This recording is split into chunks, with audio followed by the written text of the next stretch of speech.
solo el 10% busca ayuda psiquiátrica. El otro 90% mantiene su atención o atención entre comillas y tratamiento en atención primaria. No llega al psiquiatra. Es por eso, digamos, una de las causas también de que la depresión se cronifica fácilmente, digamos, y los trastornos de ansiedad también, acuérdense, son dos patologías, dos trastornos que van de la mano. También tenemos que ver, digamos, que el trastorno bipolar tiene una característica muy especial. Es uno de los trastornos psiquiátricos que más agregación familiar tiene. ¿Qué quiere decir? Que dentro de una familia van a haber varios con ese trastorno, que muchos probablemente van a llegar a ser medicados, pero otros muchos no. Entonces, como que hay mucha carga familiar. También se han hecho datos prevalentes de la depresión, y la depresión se divide en unipolar y bipolar como lo hace actualmente, ¿no? Y hemos visto que la unipolar, la depresión unipolar, que solo es depresión, afecta al 15% de la población y tiene una prevalencia de vida de 1%. También sabemos que la depresión es más intensa y más frecuente en las mujeres, en una relación de 2 a 1. Pero se dice que los varones son los que enferman más, digamos, con una proporción pequeña, más de manía, en cambio las mujeres los deprimimos más por diferentes factores. También se dice que la depresión unipolar, que sería solo depresión, digamos, la edad más frecuente de presentaciones, 40 años, cuando la mujer está, o sea, súper activa, ¿no? Está cuando tiene que culminar muchas cosas de su vida, no solo si es profesional, pero de su vida de familia y todas esas cosas. En cambio, la bipolaridad inicia más antes, acuérdense, inicia más antes. Entonces, el auge de la presentación de los trastornos bipolares es más o menos a los 20 años. Se dice que la depresión, digamos, afecta más a clase socioeconómica baja, media baja. En cambio, el trastorno bipolar se presenta más en la clase clase social alta. También vamos a ver, digamos, que para tener una enfermedad tiene que haber una personalidad previa. Por más sano que esté, digamos, tiene que tener rasgos melancólicos para que sea depresivo, y sus rasgos tienen que ser ciclotímicos, cambiantes del estado de ánimo para ser bipolar. También vamos a ver, digamos, que las recaídas en la depresión, la persona recae de entre 1 a 3 veces con esa frecuencia. En cambio, el bipolar, como no le afecta mucho en grandes cosas, solo el estado social, la convivencia social es lo que más afecta, entonces este es un paciente que deja más rápidamente el tratamiento y sus recaídas son entre un 6 a 9%. ¿Cuánto duran, digamos, estos episodios? Podemos decir que el episodio depresivo puede durar, cuando es largo, de 12 a 24 meses, y los bipolares cortos de 6 a 9. También vamos a tener alteraciones psicomotoras en la depresión que pueden ir de la agitación a la inhibición, digamos, y el riesgo suicida, digamos, es mayor en los pacientes, vean esto, es menor en los pacientes depresivos bipolares cuando no tienen ninguna otra complicación, y terminan suicidándose más los pacientes depresivos, o sea, los bipolares, aquellos cambiantes más en esos momentos de cambios de su estado de ánimo, es donde no viven consecuencias. Entonces, por eso tenemos una breve clasificación o cuadros clínicos que los vamos a ver, no en esa magnitud, pero tenemos que conocer. Nosotros tenemos que conocer qué es un depresivo mayor, ya su nombre dice depresivo resistente, es aquel que no responde a los medicamentos, conocido también como distimia, el ciclotímico, el bipolar 1 y 2, y tenemos los trastornos del estado de ánimo relacionados con trastornos depresivos o con, digamos, abuso de sustancias. Y tenemos otros trastornos depresivos bipolares asociados a enfermedades no específicas. ¿No es? La clasificación que tenemos. Dentro de la etiología, nosotros tenemos que, como ya se dijo anteriormente, tenemos la etiología se divide, digamos, en 4 grandes. Tenemos a los neurotransmisores, hay una alteración de los neurotransmisores que vamos a explicar un poquito más atrás, de la serotonina, noradrenalina y dopamina, que tienen que ver, digamos, con el estado de ánimo. También tenemos factores psicosociales que afectan para que la enfermedad se presente. Según la teoría psicoanalítica de Freud, él dice que hay una ambivalencia interiorizada hacia un objeto de amor, que sería una persona, y que puede producir una forma patológica de duelo, dolor, ¿no ven? Si este objeto se pierde o se percibe como perdido cuando se da cuenta de que está perdido. La teoría psicodinámica dice que en la depresión hay una introyección de los sujetos perdidos y esto conduce a un sentimiento interno de conflicto. Esto le va a generar culpa, ira, dolor y aversión o rechazo, dice la depresión. En cambio, en la manía, el sentimiento de inadecuación o inutilidad se transforma por medio de la negación en otras emociones.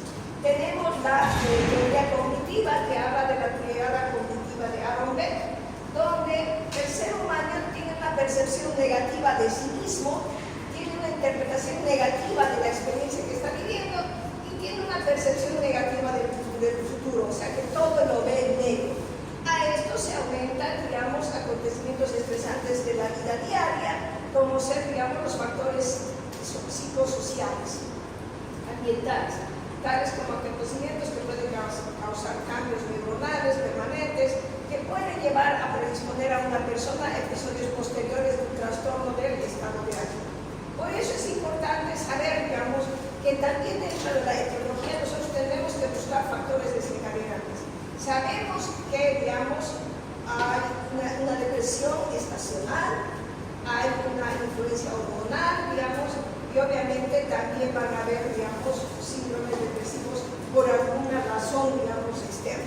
Dentro de los factores desencadenantes, el ritmo estacional, para que aprendan, para que entiendan, digamos, es la depresión que tiene una tendencia a tener recaídas en la estación primavera-otoño y manías en verano. También se llama a estos en Europa como trastorno afectivo estacional, que, digamos, se da en poblaciones que no tienen mucha frecuencia o muchas horas a la exposición solar. También es sabido que la influencia hormonal, digamos, tiene mucho que ver en los síndromes depresivos, especialmente en algunas mujeres en la fase premenstrual. La mayoría de ellas, digamos, en esta fase van a necesitar tratamiento y esta fase se llama trastorno disfórico premenstrual o menstrual, que ya está en el DSM-5.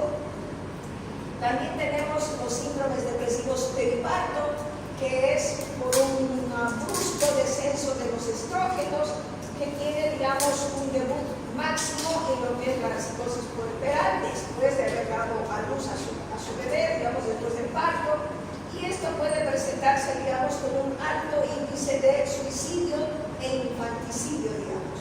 Normalmente estas psicosis puerperales, el 90% derivan a un trastorno bipolar, que puede presentarse con episodios depresivos mayores puerperales. ¿No? Esto vamos a ver, digamos. También tenemos dentro de los factores neurobiológicos, los genéticos, sabemos que es más frecuente, digamos, en familiares directos. Tenemos los bioquímicos, donde hemos dicho que la teoría monoaminética de los neurotransmisores, digamos, hay una hipoactividad serotonina, eso quiere decir que en la depresión la serotonina baja y en la ansiedad la serotonina sube. Hay una hipoactividad noradrenérgica, o sea, una disminución. Hay alteraciones dopaminérgicas, alteraciones colinérgicas, y esto hace, digamos, que el ser humano reaccione de esas maneras. Dentro de los factores neuroendocrinos, sabemos que todo esto, los neurotransmisores, digamos, que se liberan en el cerebro, van y estimulan a la parte endocrina de nuestro organismo, y la primera que estimulan es la tiroides, y así van estimulando. Entonces, acá van a provocar ciertas alteraciones, especialmente en el eje adrenal, donde se va a presentar una depresión, digamos, por una alteración, digamos, con lo que es el cortisol. Entonces, cualquier patología que altere, digamos, los niveles del cortisol van a hacer que la persona tenga mayor tendencia a la depresión, también conocida esta como una depresión, o sea, una depresión, digamos, por supresión de la dexametasona.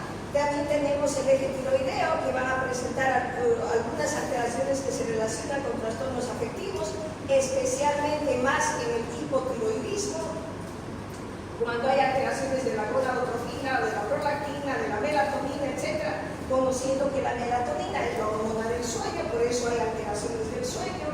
También van a haber alteraciones neurofisiológicas, donde se han visto alteraciones estructurales del sueño, donde van a haber acortamientos de la fase latente, digamos, en la fase REM.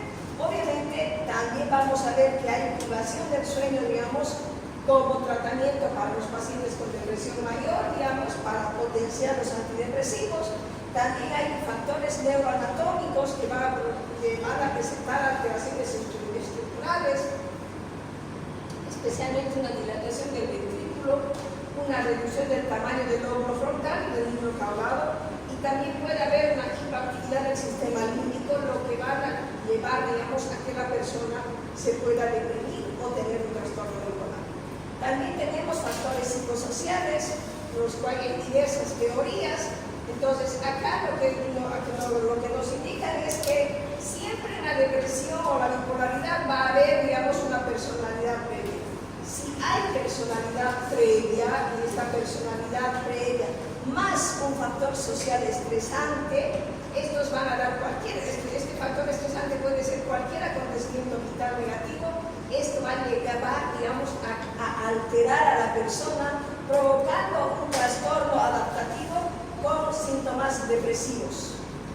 Y si los síntomas son graves, puede ser una depresión reactiva grave, y aquí debemos tener muy en cuenta, digamos, que el carácter reactivo de la depresión no va a variar, digamos, el abordaje de la depresión mayor. Entonces, esto va a depender de la intensidad de los síntomas. Y la intensidad de los síntomas nosotros podemos evaluarlas de la siguiente forma. Tenemos que describir los síntomas de la depresión como síntomas fundamentales, con sus pensamientos perturbadores, alteraciones conductuales y sus síntomas somáticos. Si ven, la primera característica de la depresión es la tristeza vital. Cuando hablamos de la tristeza patológica, tristeza vital, dijimos en psicopatología que era el síntoma nuclear de la depresión, ¿se acuerdan? Entonces, la tristeza vital y el estado de ánimo bajo van a generar una anestesia afectiva, que es la falta de reacción, digamos, de la persona a lo que le rodea, generando anedonia, que es la falta de iniciativa, digamos, o completa, digamos, la anedonia. Hay irritabilidad, sobre todo, digamos, en la distimia, en los niños, en adolescentes, y estos pueden coexistir con síntomas de ansiedad, que le va a dar un peor pronóstico. Entonces, vamos a ver, si tiene características melancólicas, puede mejorar, digamos, en el día los síntomas del estado de ánimo. ¿Cuáles son, digamos, los pensamientos alterados? Ideas de fracaso, ideas delirantes de culpa, de desesperanza, de ruina, ideas catastróficas, inutilidad, digamos, sentirse enferma, va a tener pensamientos de muerte, de suicidio. En ocasiones, estas ideas de carácter delirante van a ser, digamos, también como de supresión psicótica. Muchas veces estas ideas son congruentes con lo que le está pasando a la persona. Por eso es que también dentro de esto entra el síndrome de Cotard, donde los síntomas son incongruentes, más graves, se presenta con alucinaciones y con un alto riesgo de suicidio. También van a haber alteraciones conductuales, que es la disminución de la atención y la concentración, y esto va a generar un bajo rendimiento académico, fallas en la memoria. También se puede, digamos, es la falsa demencia o pseudodemencia que decimos nosotros. Puede haber un abandono del cuidado personal, alteraciones psicosomáticas, va a haber inhibición o agitación, que muchas veces la depresión puede llegar a la catatonía, depresión catatónica, especialmente en melancólicos. También va a haber alteraciones del sueño, digamos, más frecuente el insomnio y conciliación. Esto, digamos, en perfiles distintos y de despertar precoz en melancólicos. En algunos va a haber hipersomnia atípica, etc. Va a haber alteraciones del apetito, eso va a influir en el aumento o la disminución del peso. Va a haber una sensación de falta de energía y obviamente se acompaña de múltiples quejas somáticas y trastornos sexuales. Entonces nosotros tenemos que ir viendo, digamos, que estos síntomas, 1, 2, 3, 4, más importante que tenemos que ver es la duración, porque nosotros vamos a determinar si la depresión, digamos, si corresponde al diagnóstico de depresión según la duración y la intensidad, ¿no? Los síntomas pueden ser de intensidad alta o leve, dependiendo, digamos, de las personas, y de la duración. Si dura menos de 2 semanas, probablemente puede pasar como una depresión breve, digamos, reactiva a algún estímulo que está dando. Pero si dura más de 2 semanas, digamos, 6 meses, que ya consideramos como un trastorno depresivo mayor, y si su síntoma, digamos, su intensidad de los síntomas es leve, una depresión menor. Cuando ya dura más de 2 años y menos que niños, digamos, podemos hablar de una depresión mayor crónica, y si sus síntomas son leves, podemos hablar de distimia. Entonces va a depender de todo eso. En sí, nosotros debemos saber que esos síntomas son de la depresión. Entonces ya entramos a lo que está en nuestros cuadros, etc., y hablamos de los trastornos depresivos. El trastorno depresivo mayor es una depresión unipolar, o sea, solo depresión, y los síntomas presentes tienen que estar por lo menos 2 semanas vigentes.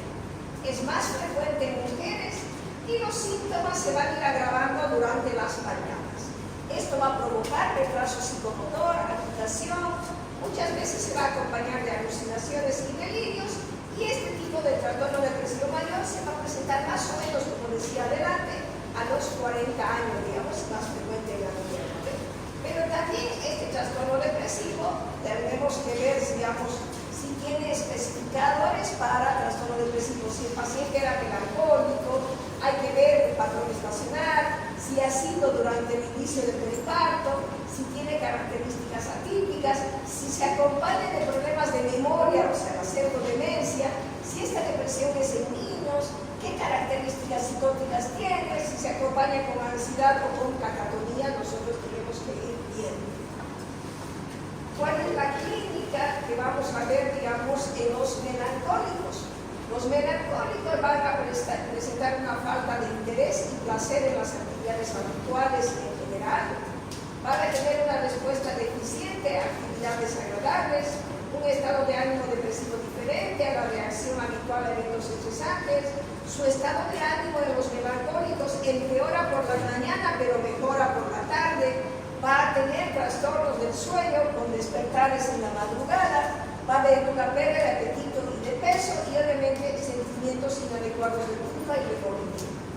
Pero también tenemos esa depresión atípica, ¿no? La clínica de estos especificadores atípicos, va a haber cambios del estado de ánimo, en un ambiente feliz, digamos, van a estar tristes, va a haber un aumento del apetito y esto va a llevar a una subida de peso, va a haber un mayor aumento de la cantidad de sueño, se van a sentir agotados con sensación de que sus piernas están muy pesadas y obviamente se van a sentir fácilmente rechazados por otros. Entonces nosotros, al hacer el diagnóstico, debemos buscar, digamos, estos criterios, ¿no ven? Los que les he dado lo mismo en una mayor o menor intensidad. La sensación subjetiva de tristeza, o sea, esa tristeza vital, con una sensación de melancolía durante un periodo prolongado. Estado de ánimo deprimido, pérdida de interés, sensación de tristeza, de desesperanza, problemas para dormir, disminución del apetito, pérdida de peso, incapacidad para concentrarse, y obviamente esto le va a generar problemas de memoria, agitación o retraso psicomotor, fatiga, disminución de la energía, sentimientos de culpa, de minusvalía, pensamientos mórbidos suicidas, va a haber anedonia, que es la incapacidad para experimentar placer, aislamiento social, falta de motivación, poca tolerancia a la frustración y pérdida de la libido. Son síntomas que van a acompañar. Así como les distribuí en cuatro nuevos síntomas adelante, ya vamos especificando más, digamos. Lo que tienen que ver es, ¿se acuerdan cuando dijimos que los síntomas negativos de la esquizofrenia eran similares, digamos, a ciertos síntomas de la depresión? La anedonia, la apatía, la abulia, la asociabilidad. Estamos volviendo a ver. Y esos son los síntomas que más cuesta, digamos, que controle el medicamento, ¿no? Así sean estos menos aparatosos, y siendo más aparatosos las ideas delirantes y las alucinaciones, la conducta desorganizada y el lenguaje extraño desorganizado. Eso se ve más al tratamiento que estos desvíos de guarda. Es por toda esta razón, porque aquí ya van moviendo, digamos, muchos más neurotransmisores que van, digamos, alterando completamente el relacionamiento de la persona. También tenemos el trastorno depresivo persistente de la distimia, que antes se llamaba neurosis depresiva.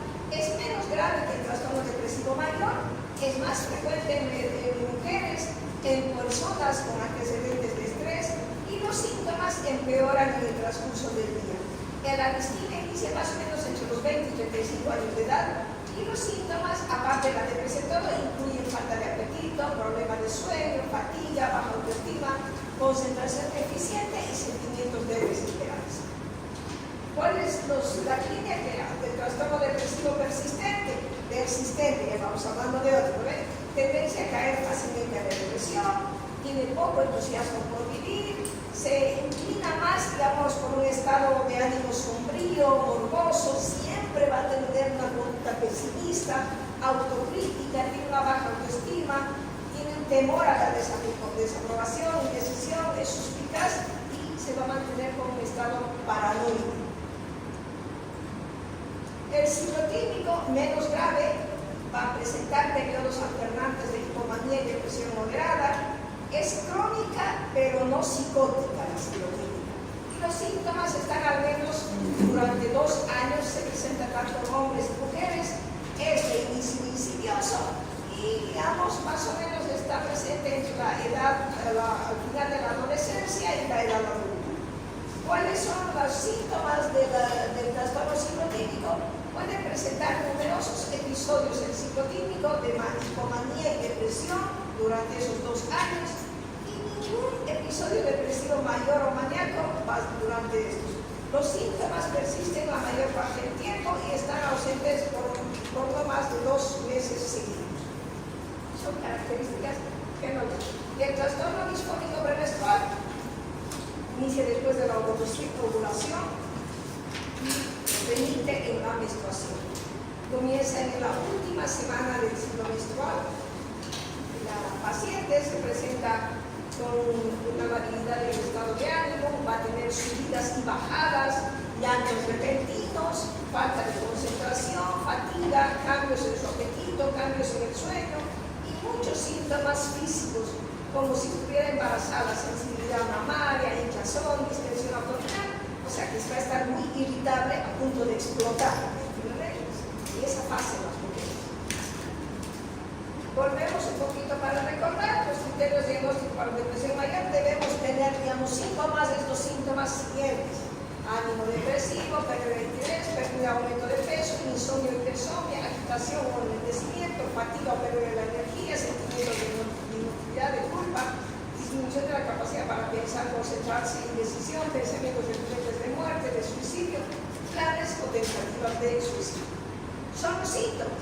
Muchas veces vemos estos síntomas y nosotros, solo para que sepan más, debemos descartar todas las posibilidades, pues pedimos pruebas psicológicas y hay muchas escalas de valoración para la depresión.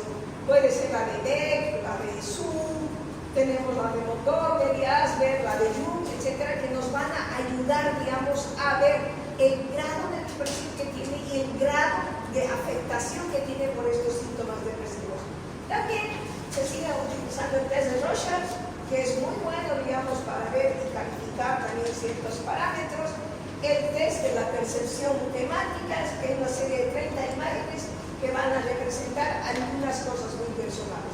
Esto a nosotros nos ayuda. Algunas, el de Beck, digamos, o el de Jung, nosotros los aplicamos en el consultorio, pero hay otras más específicas, como el test de Rorschach, que necesita más tiempo la psicóloga, todo, que lo va a hacer en su consultorio la psicóloga, ¿entiendes? Porque nosotros, muchas veces para respaldar a algunas personas, por más que venga, digamos, con todos los síntomas, esté ahí, pero abatida totalmente de los síntomas, viene la familia, como familia, ¿no? Cada vez llegan solos. Entonces la familia no acepta que la persona puede estar mal, digamos, que esté enferma, no, pero no le va a hacer un examen, nada para que sea, pero entiende, ¿no? Uno tiene que, como quien dice, certificar y explicarles y decir, mira, aquí le estamos diciendo, aquí sale de los 20 ítems que hemos visto que son 14 corresponden a depresión, entonces más de la mitad está con síntomas depresivos. Tenemos que explicar mucho a los familiares para que entiendan, digamos, que el paciente tiene que hacer tratamiento. Y también es otro mundo tener que explicarles que el tratamiento no solo va a durar 1 mes, 2 meses, 3 meses, 4 meses, 5 meses, 6 meses. Mira más, pues,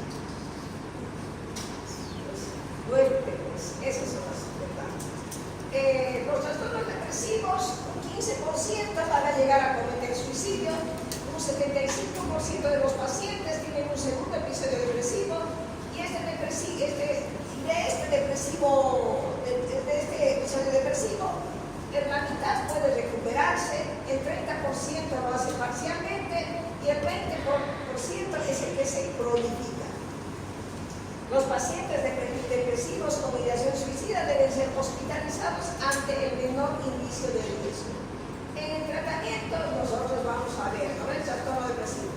El trastorno depresivo debe tener un tratamiento psicofarmacológico y psicoterapia de apoyo.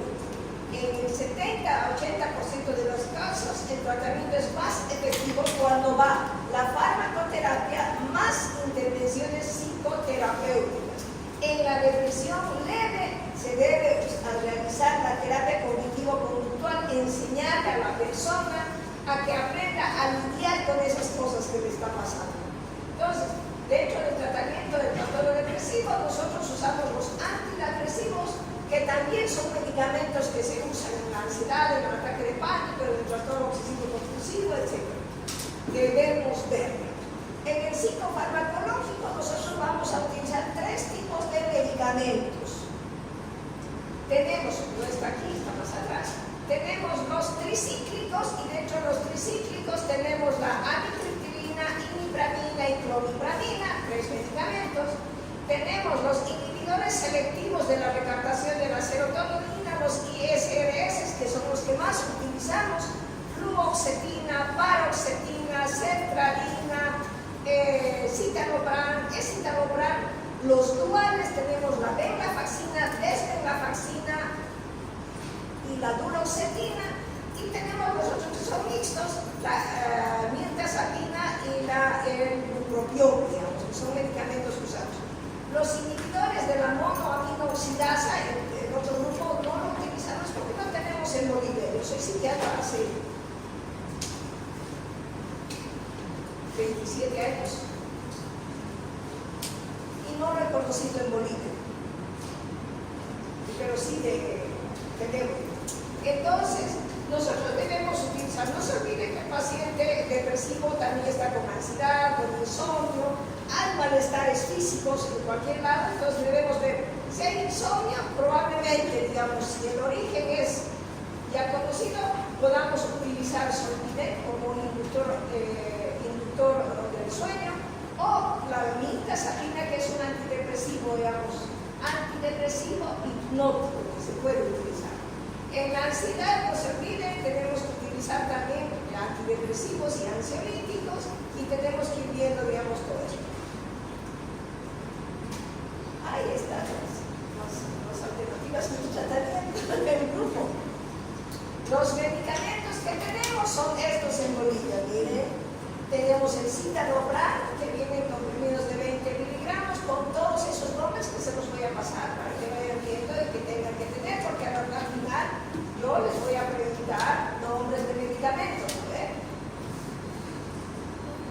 Les he dicho. Tenemos el citalopram, proxetina, paroxetina, sertralina. El citalopram tiene comprimidos de 20, es citalopram de 10 y 20 miligramos, proxetina de 20 miligramos, paroxetina de 20 miligramos, sertralina de 50 y de 100 miligramos. Tenemos los inhibidores selectivos de la recaptación de serotonina y noradrenalina, llamados duales, la duloxetina, venlafaxina y la desvenlafaxina de falta acá. Tenemos los noradrenérgicos, o sea, que son, digamos, los antidepresivos, como sea la mirtazapina con el nombre Ciplex, y los tricíclicos, la amitriptilina, clomipramina e imipramina. Ahí están. Eso les voy a pasar.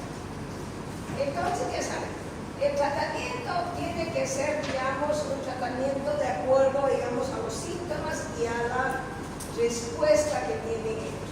Muchas veces nosotros vamos a tener que hacer una sinergia o aumentar la medicación, digamos, o usar otras sustancias para ayudarnos dentro de lo que es el tratamiento. Si hay muchas ideas de suicidio, etcétera, nosotros debemos dar, digamos, litio para prevenir eso, digamos, para prevenir. Pero también tenemos que ver, si hay un tratamiento de mantenimiento que dura por lo menos de 1 a 5 años con antidepresivos para prevenir recaídas. ¿Qué quiere decir? Que en un proceso, un primer episodio depresivo, el tratamiento debe durar de 1 a 5 años. Y esto va a depender de la evolución que tenga el paciente. Pero antes del año, yo les sugiero, si tienen algún familiar, etcétera, oriéntenme a que siga tomando, porque el cerebro recién se equilibra a partir de los 6 a 9 meses, se va equilibrando, digamos, en la función de los neurotransmisores.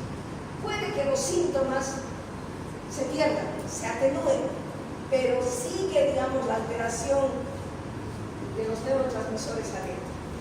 Entonces, por eso son las diferentes recaídas. Si no progresa o necesitamos que el paciente esté más seguro o creemos que el paciente está en un gran riesgo de suicidio, hacer terapia electroconvulsiva, especialmente en el trastorno depresivo mayor, refractario y en aquel que tiene síntomas psicóticos. Actualmente también se utiliza dentro del tratamiento la estimulación magnética transcraneal. Sigue siendo un método experimental. Tenemos acá, ¿quiénes han sido alumnos del doctor Schuschelberg el año pasado? Ha sido a su centro de estimulación. Él tiene él tiene su hija, o sea, así la tiene.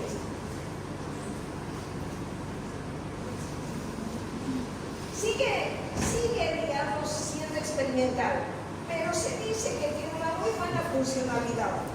Nuestros casos no vienen vírgenes a la consulta ni la primera vez. Entonces, como que en los míos no ha funcionado. He mandado, el trastorno obsesivo también es muy bueno, no he visto un cambio notorio, digamos, pero se dice, en la literatura dice que tiene una muy buena funcionalidad en algunos casos. Bueno, y también tenemos la estimulación del nervio vago con electrodos que se implantan, digamos, y que han sido eficaces en algunos casos, digamos, de depresión. Pero se sigue estudiando, son diferentes cosas. Se dice, ¿cuál es el mejor antidepresivo? Y se dice que el mejor antidepresivo es la amitriptilina, el escitalopram y la mirtazapina, según estudios que han hecho. Para mí, es lo que mejor le siente al paciente y lo que pueda cobrarse, porque tiene que mantenerse en tratamiento. Pero estos estudios dicen eso.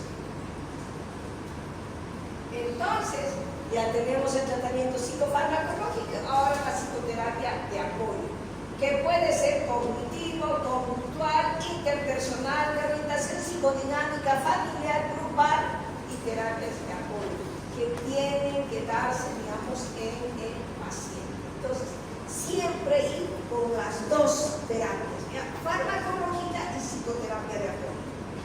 Muchas veces en el consultorio psiquiátrico hacemos una terapia breve así, muy puntual, y por eso es que siempre trabajamos con un psicólogo de acompañante. ¿Por qué? Porque el psicólogo va a ir más a lo que nosotros queremos que trabaje en los eventos, y él está más preparado para hacer todo este tipo de terapias. La mano. Trastorno bipolar. Para mejor estudio, el trastorno bipolar se divide en tipo 1 y tipo 2. El tipo 1 tiene la presencia de episodios maníacos con o sin episodios depresivos mayores.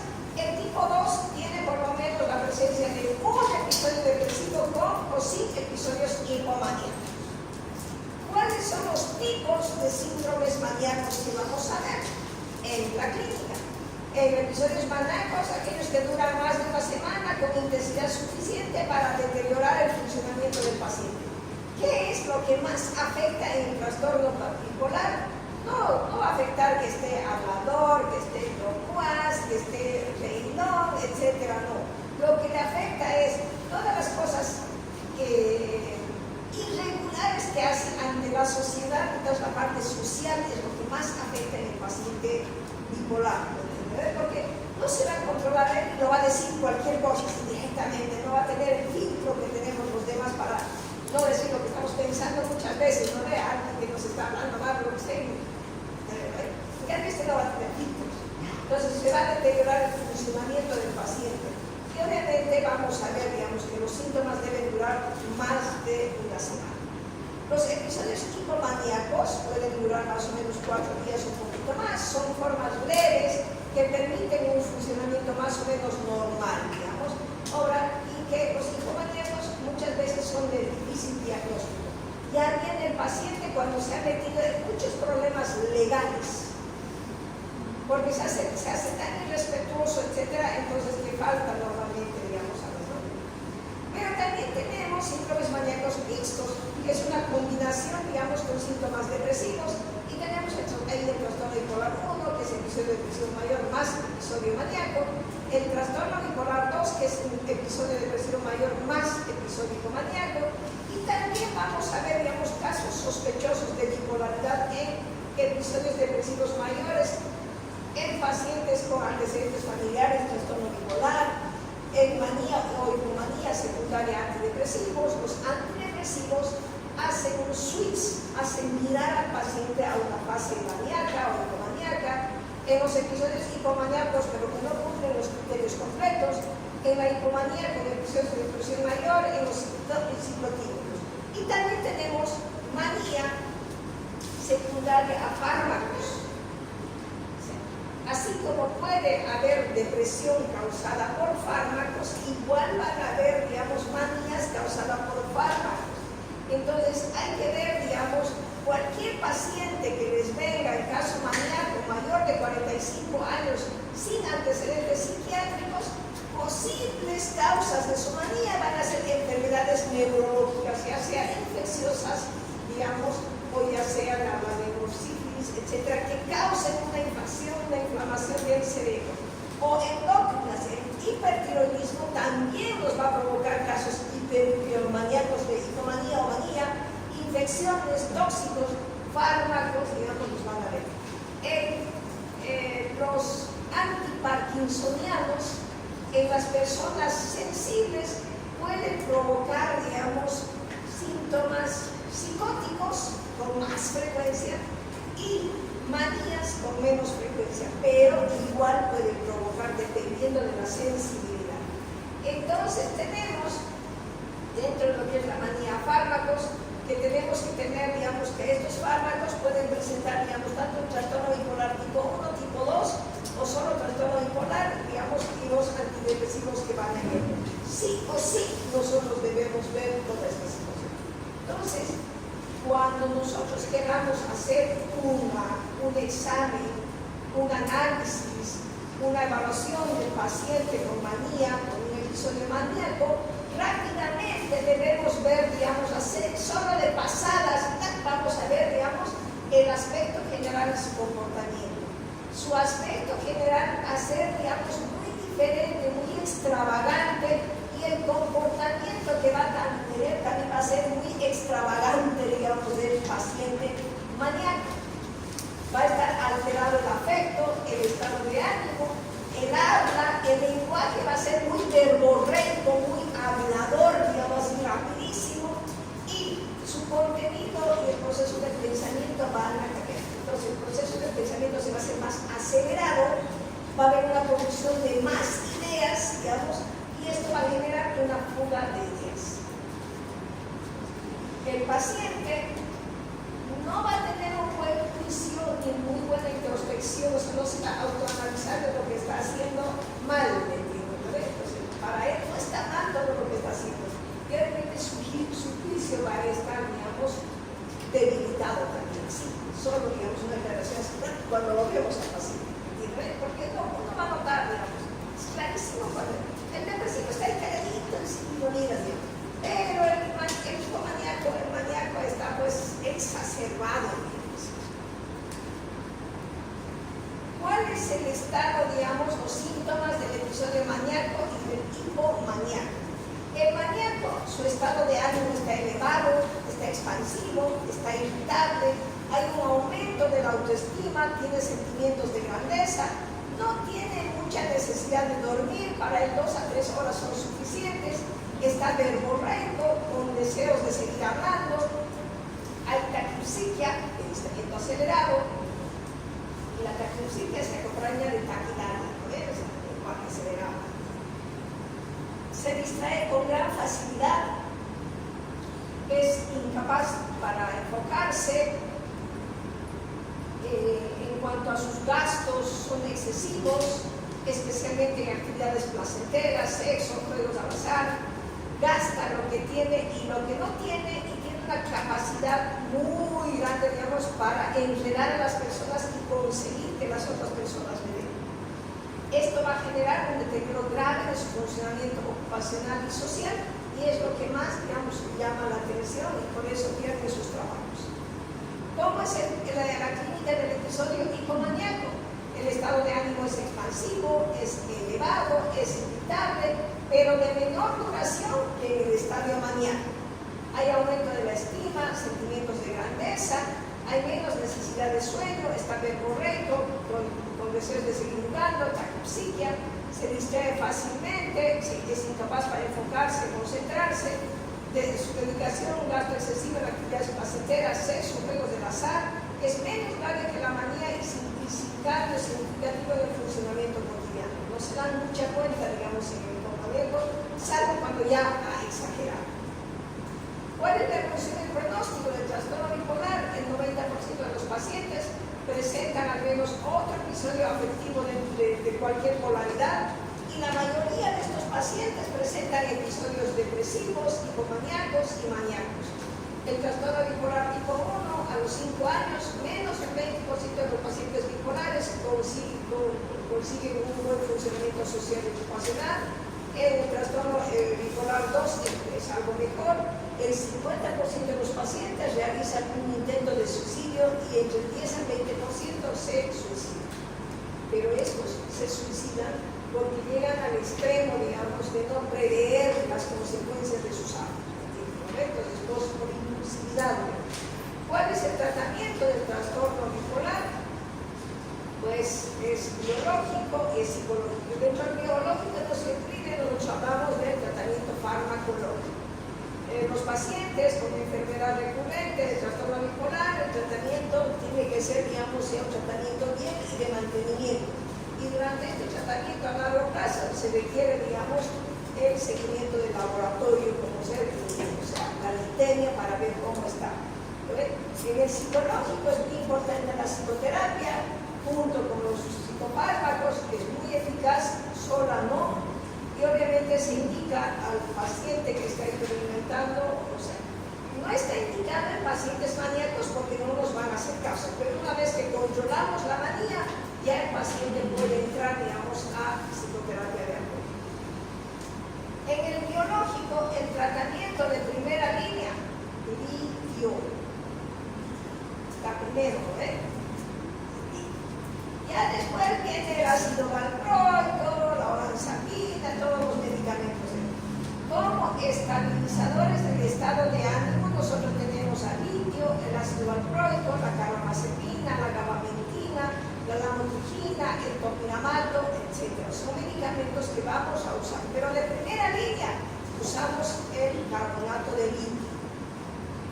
Ya en los episodios maníacos agudos, muchas veces necesitamos utilizar sedantes potentes. El otro día se acuerdan que les he hablado del haloperidol, de la clorpromacina, de la levomepromacina, y hemos hablado de los cócteles míticos que se daban a los pacientes que no quieren tomar la medicación o que en su estado de agitación no van a tomar la medicación y se tienen que inyectar. Pues aquí, digamos, hacemos eso. Usamos, digamos, intramuscular, y después, y ahora cuando el paciente toma el clonazepam, digamos, para controlar la ansiedad, la irritabilidad, el haloperidol, la olanzapina, la risperidona, la clozapina, utilizamos, digamos, para que nosotros controlar los síntomas psicóticos del paciente. Porque sí o sí, el paciente ya en estado maníaco se va a presentar con con alteraciones del pensamiento, no hay taquipsiquia, un pensamiento acelerado. Ese pensamiento acelerado va a llevar a fuga de ideas. Esa fuga de ideas va a llevar, digamos, va como encadenado a las ideas delirantes megalomaníacas, ¿se acuerdan, no ve? De poder, de grandeza, o digamos de que es hijo de Dios, ¿verdad?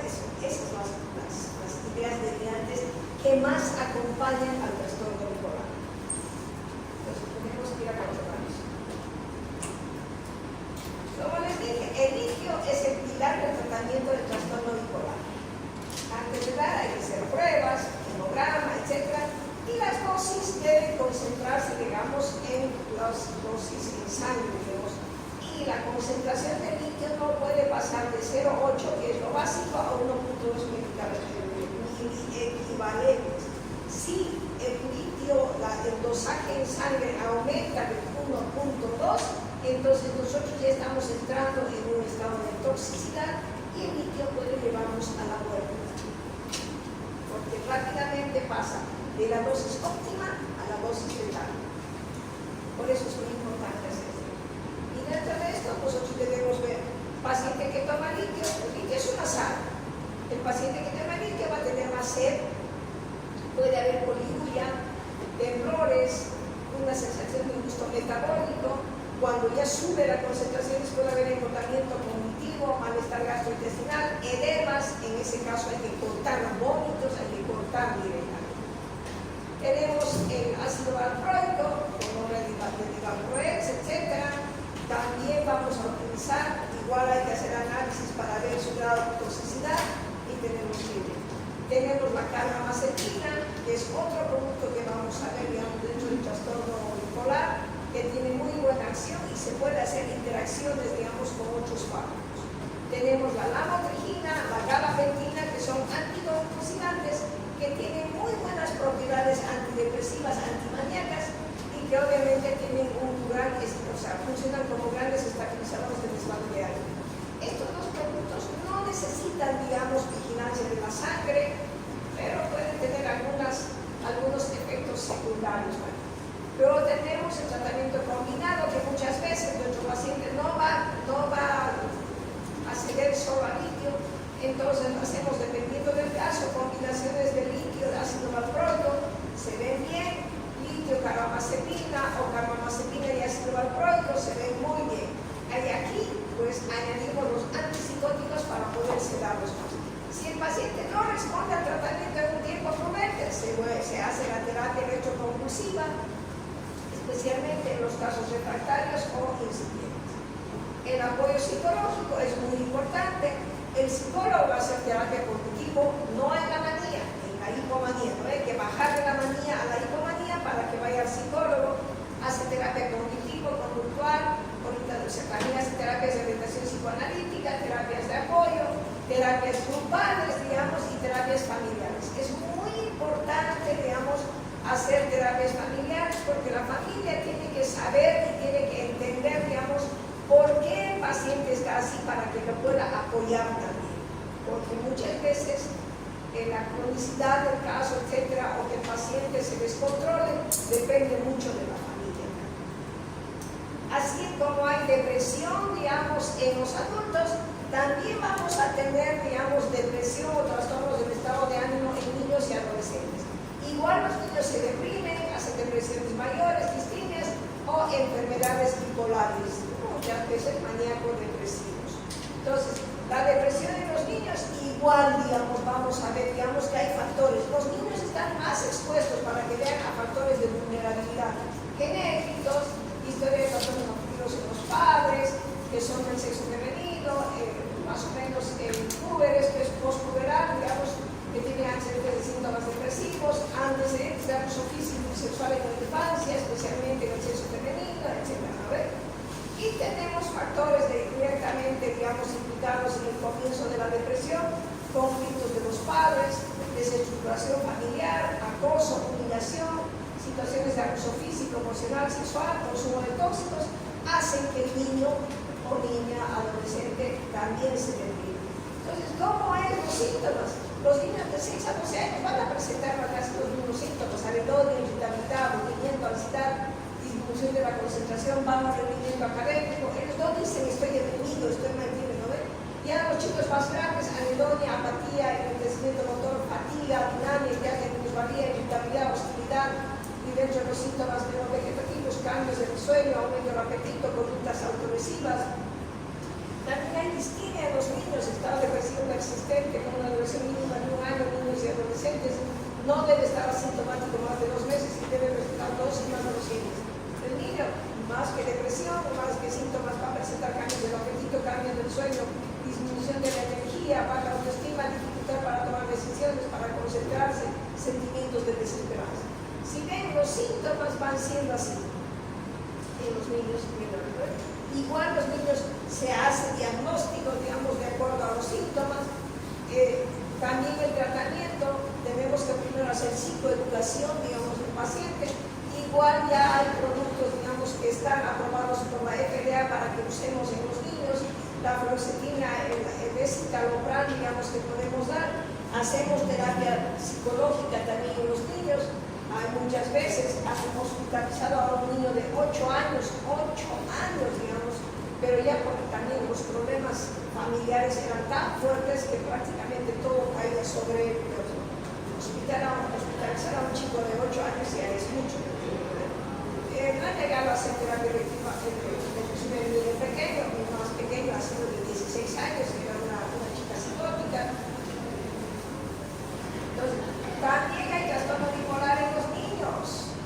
Y el trastorno bipolar en los niños muchas veces pasa desapercibido con la rebeldía de la adolescencia, las rabietas de los niños. También hay, ¿me entiendes? O sea, los chicos están ahí, digamos, y se acompañan o se confunden muchas veces con el TDAH también, estos niños, y con el trastorno obsesivo compulsivo. Entonces, son situaciones que uno tiene que ir dando, pero los chicos igual van a tener, digamos, estos trastornos. Y los síntomas de la depresión y de la manía muchas veces, si se fijan, van a ir casi juntas. El niño llora y no sabe de qué llora, hay una variedad emocional, digamos. En los últimos años ha habido un aumento de la tentativa suicidaria en menores. Pero este aumento ha ido ligado más, digamos, a factores estresantes externos. ¿No han visto ustedes cuántos niños con bullying o aquellos que son sometidos a violencia física terminan suicidándose porque creen que ya no tienen más una forma de salir de esos problemas, entonces van?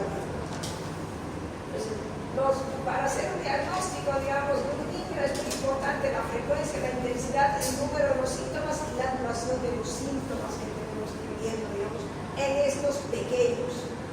El tratamiento igual, hay un tratamiento, digamos, con antipsicóticos inicialmente, no les damos todavía a ellos estabilizadores del estado de ánimo, empezamos con ya sea risperidona o lanzapina o quetiapina, digamos, y de acuerdo a los síntomas vamos viendo, y obviamente el tratamiento psicológico. Eso sería en cuanto a los trastornos del estado de ánimo. Les decía que ya una gran mayoría se ha comprado los textos. El examen va a salir del texto y solo algunas cositas que crean que no está por ahí va a salir del libro grande. Y el libro es, no les he pasado, es un recado, que nos voy a pasar ahorita va a internet. El examen es muy necesario. Hay que tener un